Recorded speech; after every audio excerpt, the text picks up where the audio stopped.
प्यारे दोस्तों नमस्ते। आज मैं आपको निर्जला एकादशी के व्रत की कहानी सुना रही हूँ। ये कहानी बहुत ही रोचक है। बहुत पहले एक गांव में एक जाट रहता था। उसका अभी अभी विवाह हुआ था। विवाह के बाद वो पहली बार अपनी पत्नी को लेने ससुराल जा रहा था। वो नए कपड़े पहनकर ससुराल के लिए रवाना हुआ। थोड़ी दूर जाने पर उसने देखा एक गाय तालाब में पानी पीने उतरी। भीषण गर्मी थी। पानी पीकर वो बाहर नहीं निकल पा रही थी। जाट को देख गाय बोली, हे राहगीर, मुझे इस तालाब से बाहर निकाल दो। पर जाट ने मना कर दिया और कहा, अगर मैं तालाब में उतरा तो मेरे कपड़े खराब हो जाएंगे। मैं अपनी पत्नी को लाने ससुराल जा रहा हूँ। गंदे कपड़ों में ससुराल पहुँचा तो वो लोग क्या समझेंगे।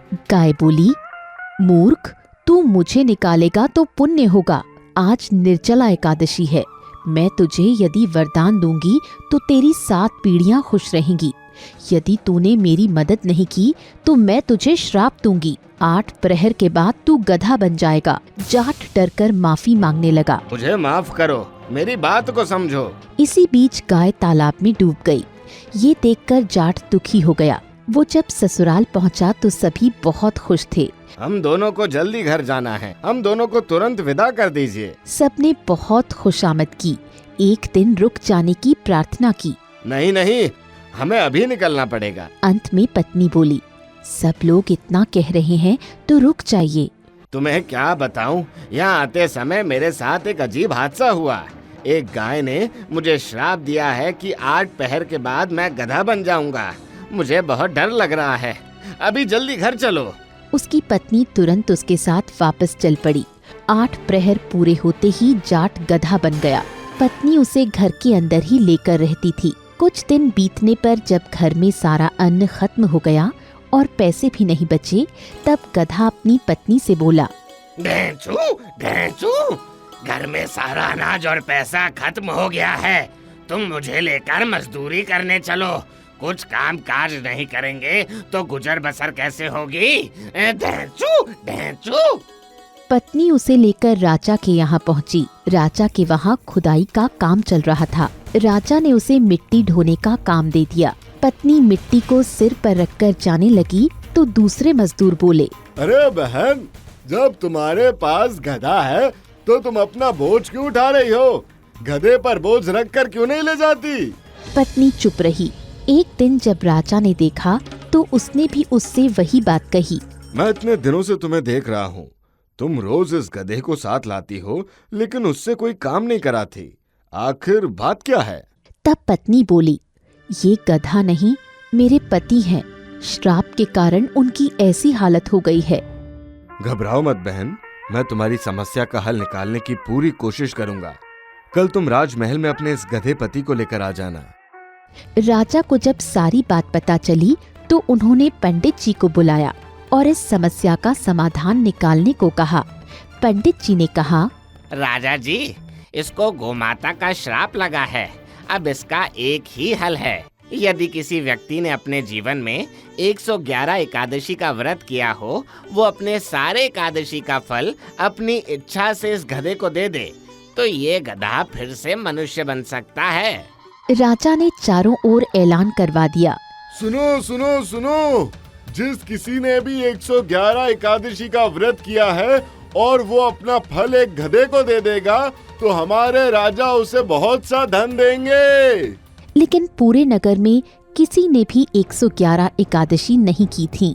किसी ने 1, किसी ने 11, किसी ने 21 एकादशी की थी। एक दिन एक बूढ़ी माँ आई। उसने कहा, राजा जी, मैंने 111 एकादशी की है। राजा खुश होकर बोला, बूढ़ी माई, तुम अपना सारा एकादशी का पुण्य इस गधे को दे दो। मैं तुम्हें मुंह मांगा धन दूंगा। बूढ़ी माँ बोली, मैं तो बूढ़ी हो गई हूँ, कब मर जाऊंगी पता नहीं। मैं धन का क्या करूंगी? मैं इसे 110 एकादशी का फल दे दूंगी, पर एक निर्जला एकादशी को अपने पास रखूंगी। इस एक निर्जला एकादशी का फल मुझे मोक्ष दिलवा देगा। मैं अपने भगवान श्री हरि विष्णु के दर्शन करूंगी। ये कहकर उसने 110 एकादशी का फल गधे को दे दिया। वो गधा मनुष्य के रूप में आ गया। एक एकादशी की कमी के कारण उसकी पूंछ वैसी ही रह गई। बहुत पहले एक गांव में भोला नाम का एक व्यक्ति रहता था। वो अकेला रहता था। उसका किसी समय भरा पूरा परिवार था।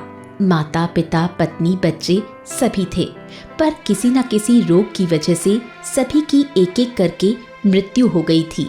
इतनी मौतें देखने के पश्चात भोला को मौत से डर लगने लगा।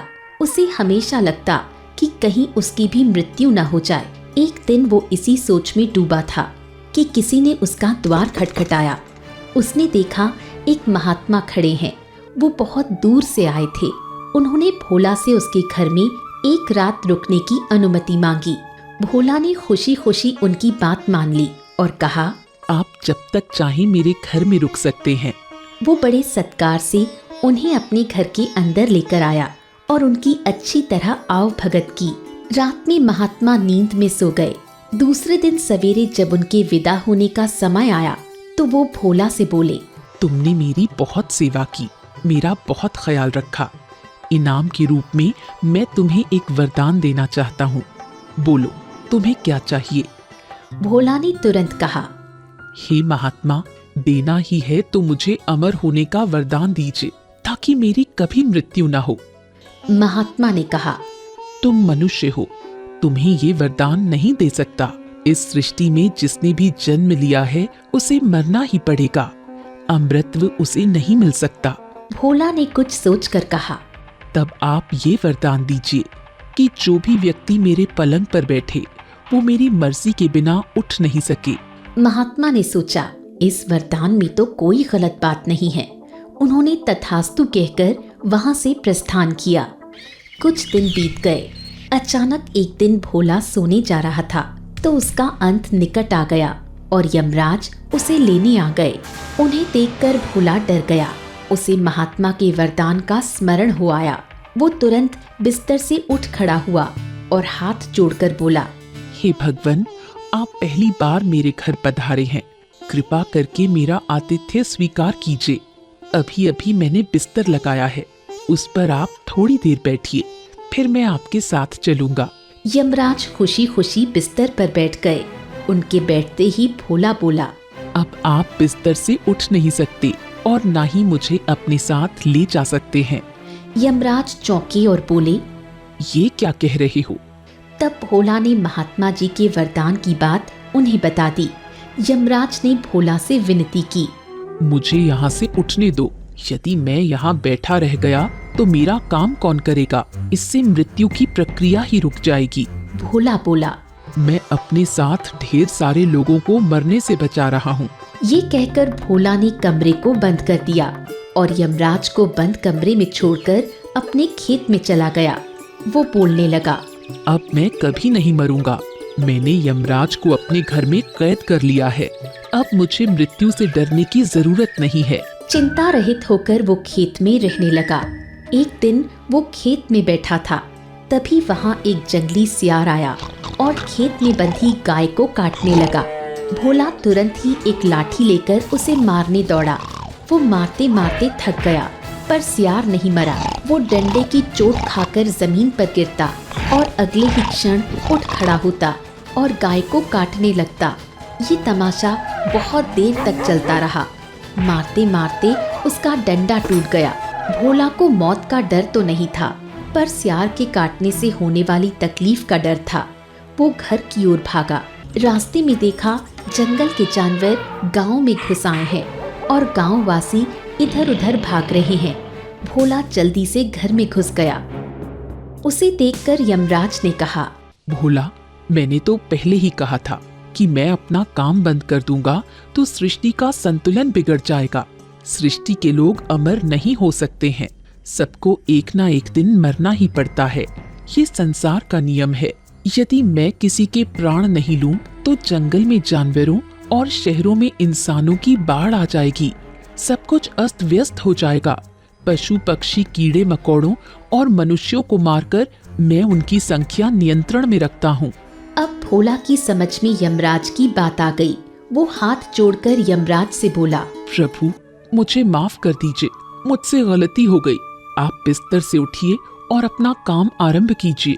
जीवन और मृत्यु का रहस्य भोला को समझ में आ गया था। उसका मृत्यु का डर भी समाप्त हो गया था। तात्पर्य ये है कि जो भी जन्म लेता है उसे एक ना एक दिन मरना ही पड़ता है। दोस्तों, आपको ये कहानी कैसी लगी? ऐसी और कहानियाँ सुनने के लिए इसे लाइक और शेयर करें। धन्यवाद।